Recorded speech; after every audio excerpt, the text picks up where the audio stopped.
ગાભો નહોતો ચડતો તો ભાઈ આખો ચડ્ડાનો જ કાપી લીધો. ચડ્ડો હજી નવો જ છે. બે ભાગ ઉડાડ નાખ્યા છે, એક અહીંથી એક અહીંથી. જોવા ખાલી મેચ થાય છે.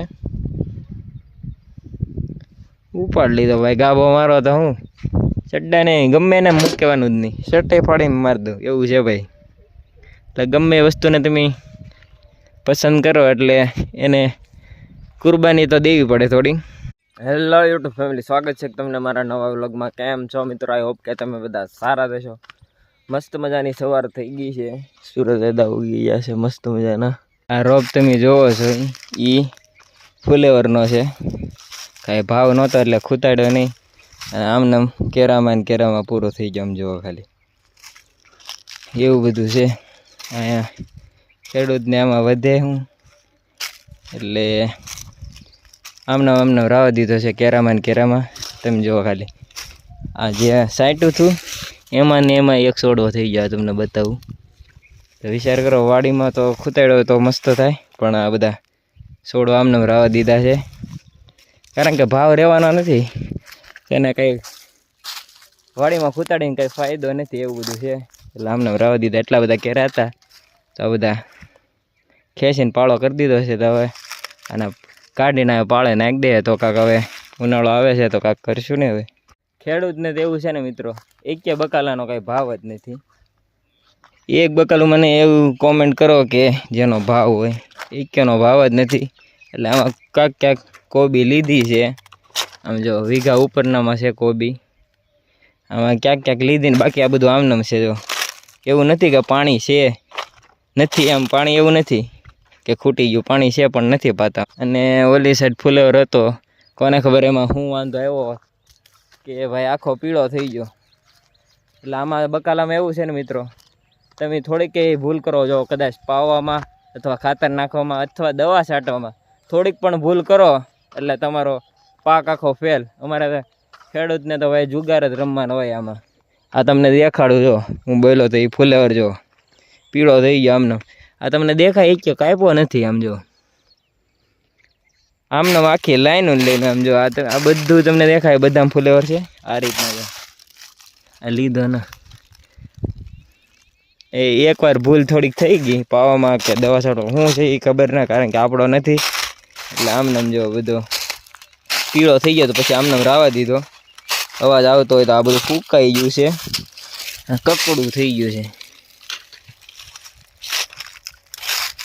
માણસ કરે તો શું કરે, કારણ કે આ બધું કરીને ભાઈ થાકી જાય. પીળો આમ કેટલો પીળો છે આમ દુનિયાનો. આમ જો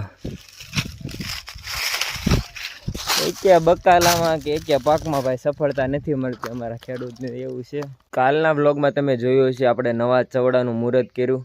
તો કાલ તો એવું છે તો કાંઈ હાંચ્યું નહોતું, પણ કામ આવી ગયું હતું. એટલે એના કરતાં તો ઓલા કહેતા ને ભાડે હાંકી નાખવું સારું. તો ફરી વખત એની જગ્યાએ આપણે ટ્રેક્ટર લઈ જવાનું છે. ખેડવાનું બાકી છે, તો વધારે બાકી છે એ બધું પેલા ખેડી નાખી. ખેડ જો કાંઈક આટલી ઊંડી કરી છે. અને આ તો બધું ભીનું હતું, કારણ કે હમણાં આપણે છેલ્લું પાણ પાયું હતું આમાં ઝાર હતી એને. એટલે ભાઈ પોચું નીકળ્યું છે એટલે આમ ફાયદો થયો. એટલે આમાં ગાબડા નહીં નીકળ્યા, બાકી આમ બધા જો ગાબડા કાઢેલા છે. એટલે પાયેલું હોય તો ફાયદો રહે, કારણ કે ટ્રેક્ટરને પણ ઓછું બળ પડે, જેનાથી વેરંટેજ ઓછું આવે ને કાંઈ તૂટે નહીં. અને આવું જો મસ્ત ધૂળ આમ માખણ જેવી નીકળે આ ટ્રેક્ટરમાં છે. એવું તમને આમ જો બધી જગ્યાએ આવા સીલ મારેલા છે, એમાં ઘણા તોડી નાખ્યા છે. નાની નાની વસ્તુ, નાના નાના બોલ હોય ને એ બધામાં સીલ મારીને કંપનીએ આપ્યું છે. કોને ખબર ગમે એમ હોય. તમને એકાદું બતાવું, જો અહીંયા હતું મેં તોડી નાખ્યું છે એક જગ્યાએ, બતાવું તમને. આવું કંપની હવેથી કરવા મળી કે શું છે કે ખબર ના. પહેલાં સીલ આવા ન મારતા, આપણે લીધેલું છે એટલે ખબર છે. હવે બધી નાના નાના બોલ્ટમાં પણ એવા સીલ મારીને આપે છે. અત્યારે મેં બધા તોડી નાખ્યા છે એટલે એકેમાં રૂ નથી, પણ કદાચ એકાદામાં મને દેખાય તો તમને બતાવીશ. કાંક આ રીતના મારેલા છે હતા, એક જગ્યાએ રૂ છે, બાકી બધા મેં તોડી નાખ્યા. અને તમારે જોઈ લેવું, આ રીતના માર્કિંગ કરેલો હોય એટલે એનો અર્થ એમ કે આ ભાઈ પાક્કું ફિટિંગ થઈ ગયું છે. તારે આવું માર્કિંગ કરેલું હોય એટલે નવું ટ્રેક્ટર લ્યો તમે તો એ તમારે ખાસ જોવાનું કે આવા બધા નિશાન હોય તો જ તે લેવાનું, કારણ કે એ એવું દર્શાવે છે કે ના આ બધું ફિટિંગ બરોબર છે અને કંપની ફિટિંગ છે, તો જ તે આ કંપનીમાંથી ને જ આવું કરે. બાકી તમને જોઈ લેજો, જેન્યુઅન આવું જોવા નથી મળતું. એટલે નાની નાની બોલ્ટ માર્યા હોય એમાંય તે તમારે જોઈ લેવું આવું માર્કિંગ કરેલું હશે, એકો એક બોલ્ટમાં હશે, તમારે જોઈ લેવું. એટલે એ બધી નાની નાની વસ્તુ તમારે ધ્યાન રાખવી પડે, નકર તમારે છે ને ડુપ્લિકેટ વસ્તુ તમારે ભરાઈ જાય એમ. પહેલાંનો બ્લોગમાં મેં તમને કીધું હતું, આમ જો ખાલી જરીક આંક્યું છે એમાં જ તે આ બધું લખેલું વહી ગયું છે. એટલે સવડામાં તો એવું છે ભાઈ, જેટલું તમે આંકો ને બધા કરતાં ટાયર આમાં જ ઉતરે. આ જો લખેલું હતું બધું ઘાઈ ગયું છે, થોડુંક રહ્યું છે. મોસ્ટ ઓફ બધી વાડીમાં આપણે ખેડી નાખ્યું છે, પણ કોક વાડીમાં આપણે આમ જો આ કેમ અહીંયા બાજરી આપણે લીધી હતી તો એમાં હજી થોડુંક આટલો વીઘાકમાં બાકી છે, એટલે એ ખેડવાનું બાકી છે. પછી આ તલ છે 5 વીઘામાં, તમને દેખાય.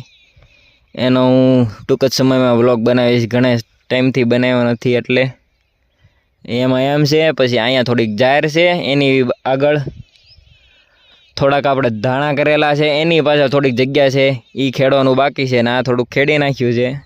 અને આ વાડી આખી કમ્પ્લીટ થઈ ગઈ છે, આ થોડુંક ખેડવાનું બાકી છે, હજી ખેડે છે.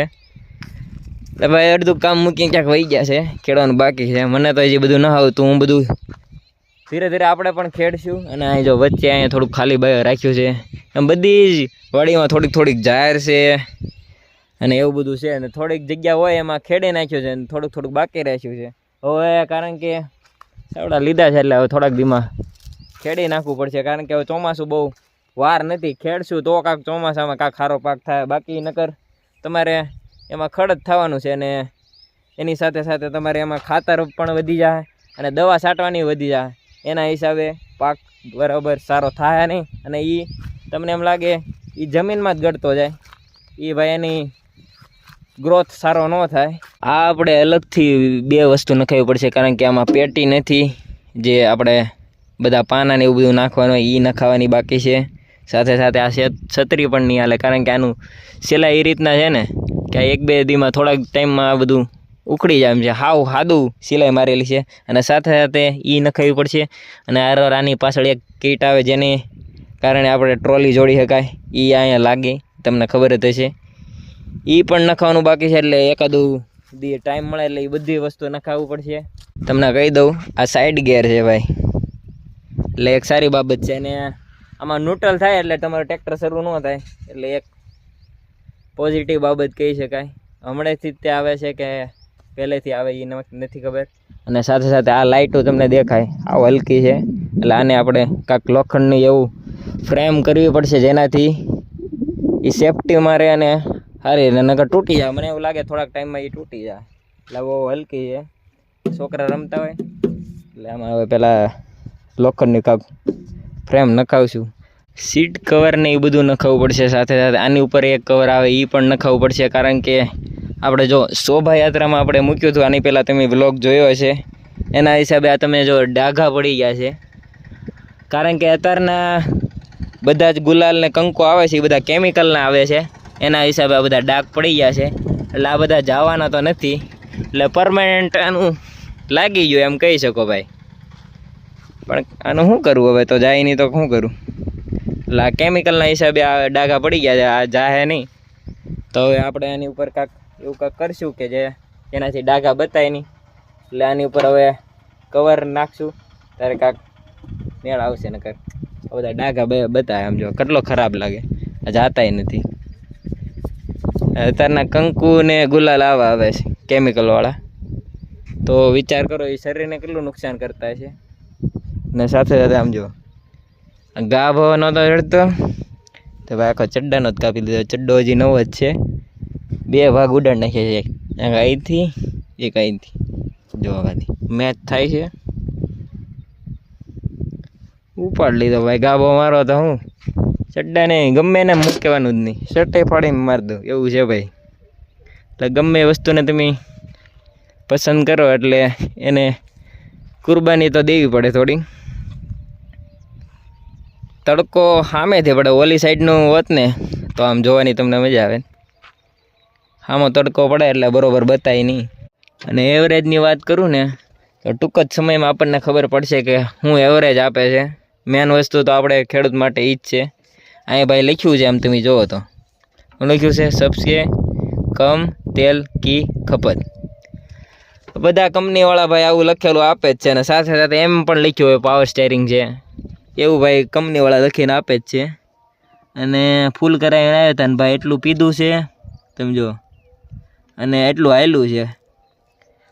આ ભાઈ કિલોમીટરમાં ન હોય એ તમને ખબર જ હશે, આ કલાકમાં હોય ટ્રેક્ટર, એટલું હાલ્યું છે. ક્યારેક મને ટાઈમ મળશે એટલે ટ્રેક્ટરની ડિટેલથી વિસ્તારપૂર્વક જે પણ છે નવું તમને વિસ્તારપૂર્વક વ્લોગમાં, જેથી તમને શાંતિ મળે એ રીતના આમ મસ્ત મજાનો વ્લોગ બનાવીશ. અત્યારે તો હું તમને વિસ્તારપૂર્વક નહીં કહી શકું, કારણ કે ભાઈ હવે સાંજ પડી ગઈ એટલે પછી મસ્ત મજાનો એક સારો વ્લોગ બનાવીશ, જેમાં તમને ટ્રેક્ટરમાં શું શું અપડેટ છે એ બધી જ તમને કહેવાનો છું. તો આશા કરું છું કે તમને મારો વ્લોગ ગમ્યો છે. મળશું નવા વ્લોગમાં, ત્યાં સુધી એન્જોય યાર લાઈફ, મોજ મારો.